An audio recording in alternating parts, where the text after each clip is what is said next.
Hello, I'm Jen. My name's Rachel. Welcome to our channel. We are Whisky Geeks. Not Whisky Snobs. So if you like all things whisky... And you're not a snob. Subscribe! We've been out and about again. Today we wanted to share with you the first part of our recent visit to Lindores Abbey Distillery. There was so much to include in this video, we split it into 3 parts, so part 1 today is all about the history.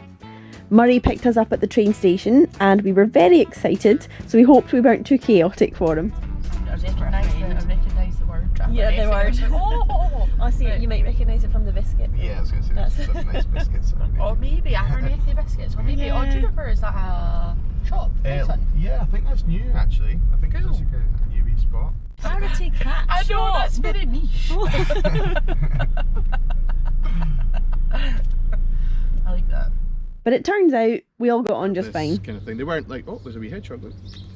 Oh, Oh, I love hedgehogs. Okay. off it goes.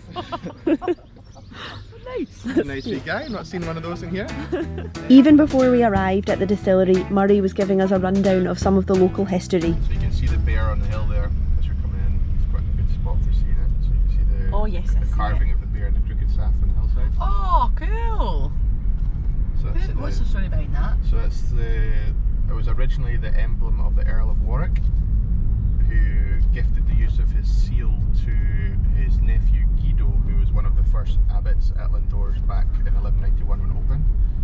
So I think it was kind of essentially like a golden handshake for getting in upstairs. If you're a person of power, if you were gifting the use of your seal to like an abbey or something like that, then I guess you could have a very sinful life, and then when you go to speak to the big man upstairs, when your life's over, you can say, remember I gave the seal to Lindores Abbey to use, and no worries mate. And you come. It's mad, isn't it? Cool. Noted for that. Yeah, absolutely. So Give your seal away. a full life of like sin and pillaging and all sorts, and but then yeah, I gave the use of my symbol to the abbey. So, but it then became a kind of symbol of Lindores Abbey through the years, and eventually the sort of emblem of Newborough. But yeah, so it's that kind of bear and crooked staff. So when we have our bear burning festival, we put little sort of cans around it with like jupe and straw and a bit of oil in it, and it gets set alight. So like the outline of it all goes on fire, which is quite the scene to be fair. So it's very kind of druidy or kind of pagan-y kind of aspect to it. It's really good. We parked up and headed into the beautiful new distillery.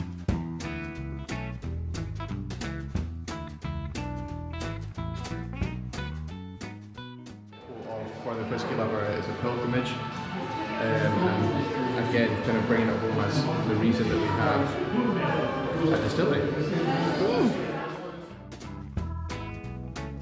First, we have a look at the Apothecary room. John is our in-house apothecary now, so he Cool. looks after our apothecary sessions and does like the making of the tinctures and stuff. So when you say your friend likes to kind of make me tinctures and things, we do it in here with using our new make, and we use a rotovac, which is a rotary evaporator. So this kind of allows you to do distilling under vacuum conditions. So it's like a little mini still, but you can do it under a vacuum, and so it means that when you're heating the water, you can like distill at like 25-30 degrees, 40 degrees instead of like much higher temperatures.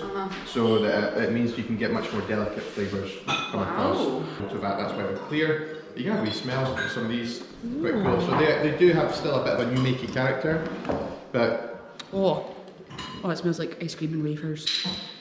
it's quite cool that you can put It does a wee bit of cheese though. Oh! You got a bit of funk on it? No? Yeah. Ginger. Oh, I like that one. Oh, that's weird, that smells like Cointreau. So there's like loads, there's Kind of new makey. 100 different types or so there. Wow.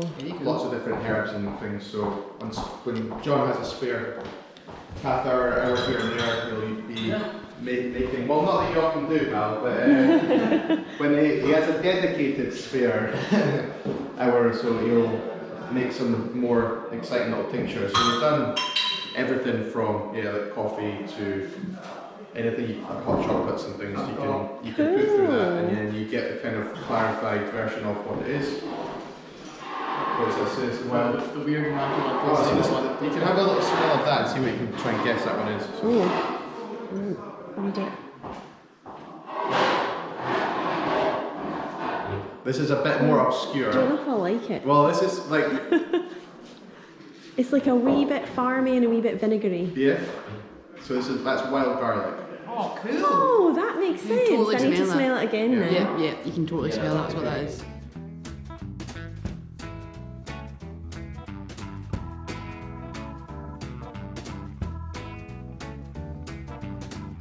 Next, we head out through the visitor centre and courtyard and across the road and into the Abbey Gardens.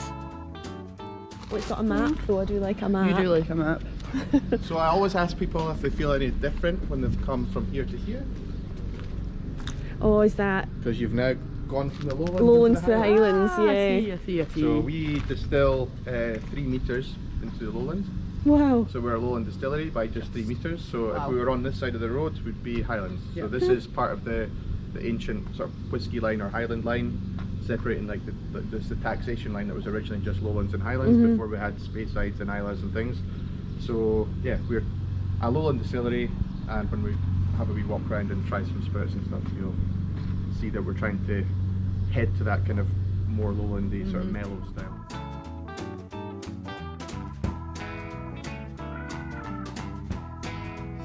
Because dog friendly distillery. Yeah, That's very much so. amazing. That is amazing. So how does that work with like? Do you, is there an anything? Do you know what I mean? I'm just imagining my dog. She's not well behaved. Maybe not your dog. We asked, My dog wouldn't be allowed. For well-behaved dogs.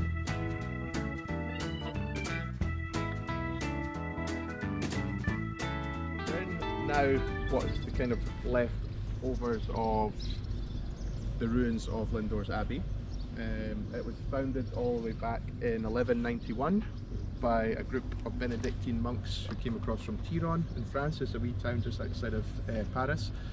They were like Benedictine monks of the Tiron-Trozian order, and they weren't satisfied fully with what they were doing over there. They felt that their kind of ways of worship were getting lazy, so they wanted to kind of take a new strain of it over to the UK and establish some abbeys and things like that to kind of be a bit more hard-working with their worship. So Into the bad way there. yeah, they must. I don't know what they were thinking really, but you can't fully see it from here. But we're on the banks of the River Tay, just about 100 metres or so down. There's the River Tay, and it's got great links for transportation, transport, trade, things like that. So it was a good spot of fertile land for building an abbey. But the abbey was destroyed during the Reformation period in the 16th century when Scotland was changing its spiritual allegiances, to put it politely. And so you had John Knox and his followers came from Dundee, and they sort of destroyed the abbey. They weren't happy with the first time they did it, so they came back again and destroyed it again. So with that, we lost a lot of the history and things of the abbey itself. All of its sort of texts and books and things were all piled up and burnt. So a lot of the actual history of what was going on in the abbey is kind of lost to the ages a bit. And the abbey then just kind of became a bit of a quarry for the town. So a lot of the town of Newborough would be built using the masonry work that was That's kind quite of cool. taken from there. Yeah, so Recycling. well, that's it. We call it upcycling Yeah, today. yeah. Back then it was just straight up pilfering, Yep. just, nicking stones to build your house or your pub or something like that. So if you're in town and you go to, there's at the Bear Tavern, it's still a pub in town. It has like the main headstone of the abbey that has the crest of the bear and the crooked staff. That is a 12th century carving above the door as you go in. So That's really cool. it's still a cool wee piece. I mean, they've since painted it red with little eye and stuff, which Oh, that's cute.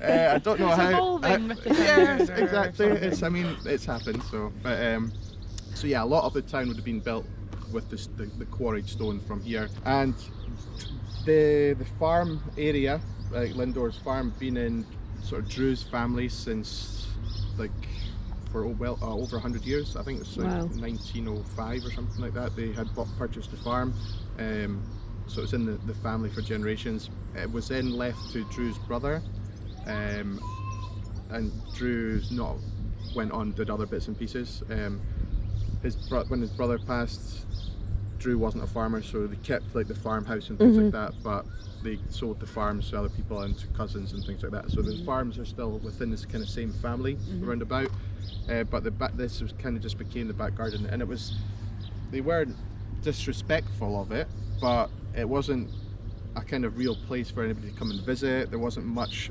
limelight on Lindores Abbey ruins or anything like that at all.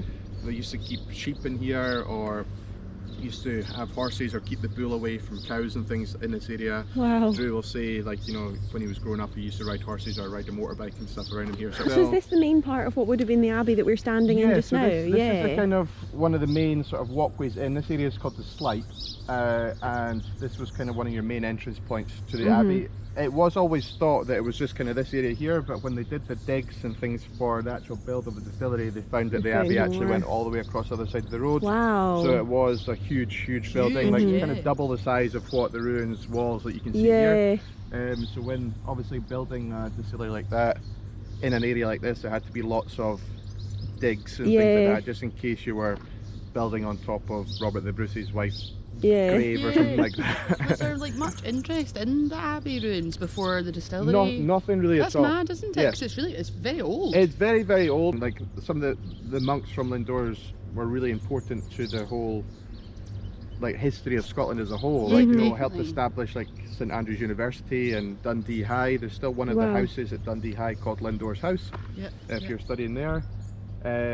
So like they brought loads to Scotland and were really influential to lots of different aspects of everything from agriculture to music, things like that.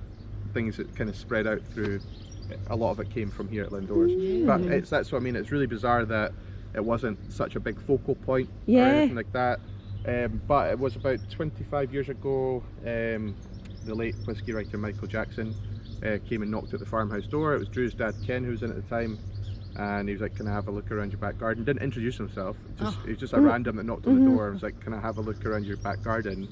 And they were kind of like, yeah, nobody really asked to do that, but yeah, not a problem, we'll have a walk around. And he took some notes and pictures and stuff, and then about 6 months later the family got a hardback book delivered to the house, which was Jackson's new book called Scotland and Its Whiskies.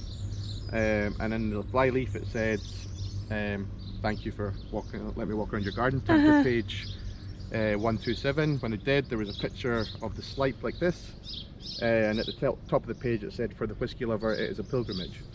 And it was all about, that section of his book was him writing about, at the time, a fairly recent discovery where someone had translated old tax records called the Exchequer's Rolls, which was the King's tax records, and in particular King James IV of Scotland from the year 1494, and then about 30 yards of parchment. You can still go and see these, like, well, you can't, everybody can't, but they're in the archives of the museum in Edinburgh. Cool. And if you kind of request to go and put your little white gloves and stuff on, you could go down. Like Drew was given half an hour to go and look at it, and then he was like, I was done in 5 minutes. It's like a massive bit of like old paper, all in Latin. So apart from looking at that one line, it's like, what else are you supposed to do? But within about 30 yards of parchment in Latin, there was a little sentence that read, in 1494, to Brother John Corr, who was of Lindores Abbey, 8 balls of malt wherewith to make aquavitae for the king.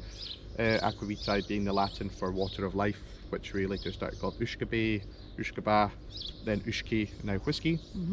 Aquavitae was the first name for whiskey in Scotland, and this predated any other reference to the term aquavitae being used in Scotland. So kind of almost overnight, in a sense, there's a limelight put on Lindores Abbey for the world of whiskey as what is now known globally and from the Scotch Whisky associations and things as the spiritual home of Scotch whisky. It's like, we never say that the monks invented whisky. We know that the Irish were making aquavitae, and we can imagine that the Scots were too, but this is the earliest written reference for all of our poems and songs and stories that we have about whiskey. This reference to Aqua Vitae at Lindores is the earliest we have. So it's kind of like the line in the sand that's been drawn from the world of whiskey to say this is the start of our conversation. To what we now have as a world-class whiskey facility, sort of in amongst the ruins of essentially the home of Scotch whiskey. Like a really nice a slice of Scottish history that we can kind of say, you know, if you are, especially if you are a malt lover, then this can be a bit of a pilgrimage spot to kind of still walk the same grounds as the monks of Lindores who were making some of the first malt spirits in Scotland. And all distilleries are looking like provenance and history. Yeah, tradition, for I know, sure, so it's for sure. the absolute jackpot. We love it. Yeah. Walk around.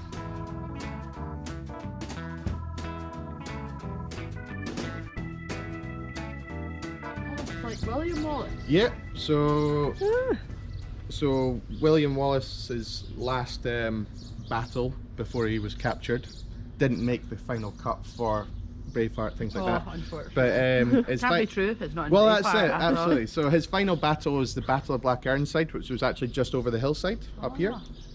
So before he was captured by the English, he was his last victory was up here, and it was almost kind of the sort of Scottish army at the time was almost fully wiped out.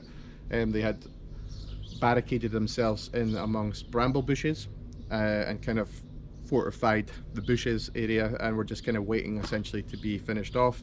But there was a rally of villagers from Newborough and from around about that kind of came to the aid and were able to kind of turn the tide of the battle a little bit, enough for them to win that battle.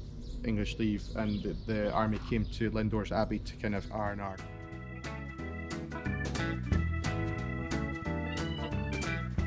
There's so much history here. We have a wander around and have a closer look at the bear on the hill.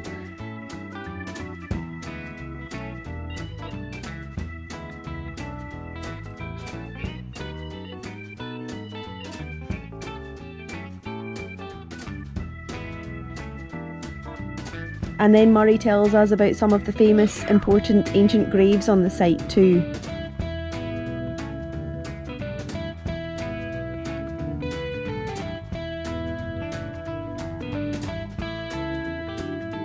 On the way back in, we also hear about the creepy Halloween tour they did last year, which sounded really fun. And we had a look at this spiral maze made by some of the children from the local school, with time capsules buried underneath.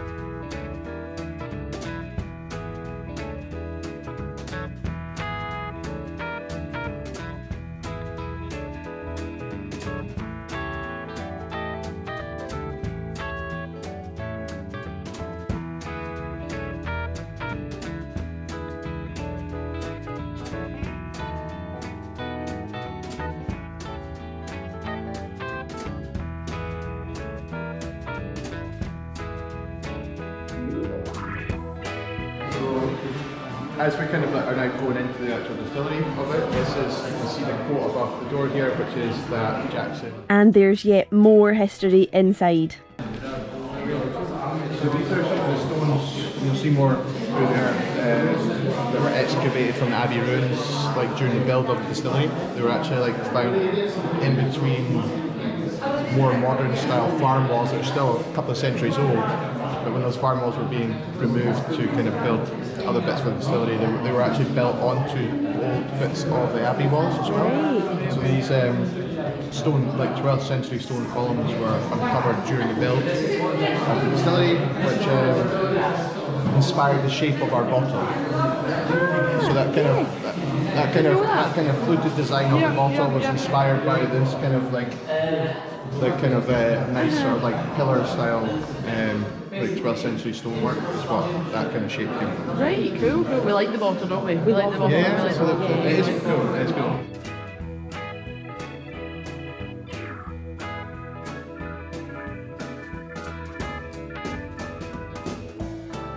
So this gives you like a little idea of where the monks originally came from Tyrone, which is here. This is in France. This is a kind of an old map of Europe. We then head off around the distillery, but you'll have to join us next time for that. Thank you for joining us. We hope you enjoyed our video. If you did, please give it a like and a subscribe.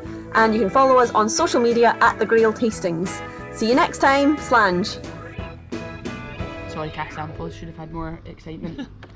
My dad, grand toe. Bugger off. He's always trying to ruin my fun. No, I'm joking. He probably knows I'm drinking whiskey in the middle of the day and he's like, Rachel, why are you drinking whiskey? Why am I not there? 1 o'clock. It's not in the morning.